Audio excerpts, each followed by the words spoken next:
কি দেখেই জিভে জল চলে এসেছে? এরকম গরম গরম ভাত সাথে লোট্টা মাছের ভুনা, ওফ, অসাধারণ তাই না? তো চলুন দেখা যাক আজকে এই লোট্টা মাছটা আমি কিভাবে ভুনা করেছি। স্যার কথা না বাড়িয়ে শুরু করা যাক, লেটস গো। এখানে আমি লোট্টা মাছটা ভুনা করার জন্য নিয়ে নিয়েছি লোট্টা মাছ। এগুলোকে আমি কেটে ক্লিন করে নিয়েছি সুন্দর করে। আর আমি কিন্তু একদমই ছোট ছোট পিস করিনি, মাঝারি সাইজের পিস করেছি, দেখতেই পাচ্ছেন আমি কিভাবে করে কেটে নিয়েছি। আমার লোট্টা মাছগুলো কিন্তু একটাও ভাঙবে না আমি যেভাবে রান্না করব। আশা করি আপনারাও আমার পুরো প্রসেসটা ফলো করবেন। এখন আমি চুলায় একটা প্যান বসিয়ে দিলাম, আর এর মধ্যে দিয়ে দিলাম 3 চামচ পরিমাপে রান্নার সাদা তেল। তেলটা আপনারা আপনাদের পরিমাপ অনুযায়ী কিন্তু বাড়িয়ে কমিয়ে দিবেন। আর দিয়ে দিয়েছি 4টা পেঁয়াজ কুচি। আর পেঁয়াজটাও হচ্ছে আপনার উপর ডিপেন্ডেন্ট, আপনি কতটুকু পরিমাপে পেঁয়াজটা লোট্টা মাছের সাথে পছন্দ করবেন কি করবেন না। আর মাছের সাথে যেহেতু ভুনা করব, পেঁয়াজটা একটু বাড়িয়ে দিলেই ভালো হয় আমার মতে। এখন আমি পেঁয়াজটাকে ভেজে নিচ্ছি। আমার পেঁয়াজটা ভাজা হয়ে গেছে। এ পর্যায়ে আমি একটু পানি অ্যাড করে দিলাম। আমি আপনাদেরকে সবসময় বলি, আমি মশলা দেওয়ার আগেই কিন্তু একটু পানি অ্যাড করে দিই, যাতে করে মশলার ঝাঁঝটা সারা ঘরে ছড়িয়ে না যায়, কেউ বুঝতেই পারবে না যে আপনি রান্না করতেছেন। আর এখানে দিয়ে দিলাম 1 চামচ হলুদের গুঁড়ো আর 1 চামচ মরিচের গুঁড়ো, আর দিয়ে দিলাম স্বাদ মতো লবণ। এর বাইরে কিন্তু আমি এখানে কোনো প্রকার কোনো মশলাই অ্যাড করব না, শুধু ঘরে থাকা সাধারণ কিছু মশলা দিয়ে আজকে আমি লোট্টা মাছটা আপনাদেরকে ভুনা করে দেখাবো। আর এখন আমি মশলাটাকে ভালোভাবে কষিয়ে নিচ্ছি। আর মাছের টেস্ট বলেন বা তরকারির টেস্ট বলেন, সবটাই কিন্তু আপনার মশলাটা যত ভালোভাবে কষাবেন ততই বেস্ট হবে। আর এর মধ্যে দিয়ে দিলাম আমি 4টা টমেটো কেটে নিয়েছিলাম আগে থেকেই।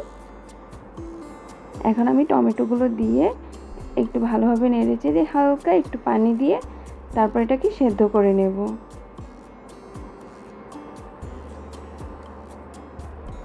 এখন আমি ঢাকা দিয়ে ঢেকে রান্না করব 2 মিনিটের মতো। 2 মিনিটেই আমার এটা সেদ্ধ হয়ে যাবে। আমি 2 মিনিট পর ফিরে এসেছি। দেখতেই পাচ্ছেন আমার টমেটো কিন্তু একদম সেদ্ধ হয়ে গেছে। এখন আমি এটাকে একটু ভালোভাবে নেড়েচেড়ে তারপর এর মধ্যে অ্যাড করে দেব কাঁচামরিচ ফালি। আপনারা যে যতটা পরিমাপে ঝাল খেতে পছন্দ করেন সে ততটা পরিমাপের কাঁচামরিচ এখানে অ্যাড করবেন। কাঁচামরিচটা দিয়ে আমি একটু ভালো করে নেড়েচেড়ে আর একটু কষিয়ে নিচ্ছি টমেটোটাকে। তারপর এর মধ্যে আমি অ্যাড করে দেব আমার আগে থেকে কেটে ক্লিন করে রাখা লোট্টা মাছগুলো। আমি যেভাবে রান্না করছি আপনারা আশা করি সেম প্রসেসে রান্না করবেন, তাহলে আর একটা লোট্টা মাছও আপনাদের ভেঙে যাবে না, নষ্ট হবে না।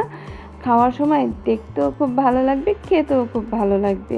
আর এর মধ্যে কিন্তু কোনো প্রকার আদা রসুন বাড়তি স্মেলযুক্ত যে মশলাগুলো থাকে আমি কোনো কিছু অ্যাড করব না।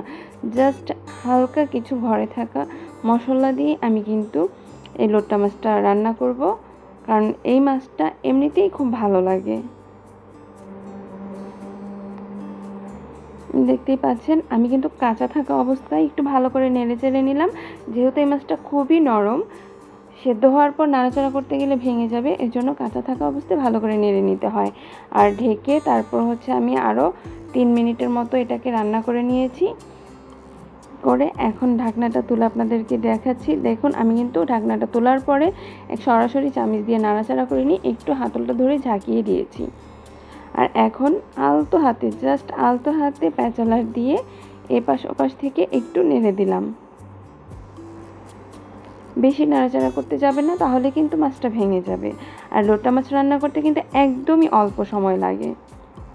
আমার মাছটা কিন্তু রান্না করা হয়ে গেছে, আমি দেখিয়ে দিচ্ছি। আমার প্রত্যেকটা মাছ কিন্তু একদমই সুন্দরভাবে পারফেক্ট আছে, একটুও ভাঙেনি। তো আশা করি আপনারাও এই আমার সেম প্রসেস ফলো করে রান্নাটা তো করে নেবেন। আর এইরকম গরম ভাত, তার সাথে দেখতেই পাচ্ছেন আমি মাছের তরকারি নিয়ে নিচ্ছি। ওহ, এটা দেখেই তো জিভে জল চলে আসছে তাই না? আর সাথে লেবু। এরকম মানে লোট্টা মাছ দিয়ে গরম ভাত দিয়ে খেতে যে কি ভালো লাগে, যারা এখনও লোট্টা মাছ কখনো খাননি অবশ্যই খেয়ে দেখবেন, আশা করি আপনাদের কাছে খুবই ভালো লাগবে। তো সবাই ভালো থাকবেন। আল্লাহ হাফেজ।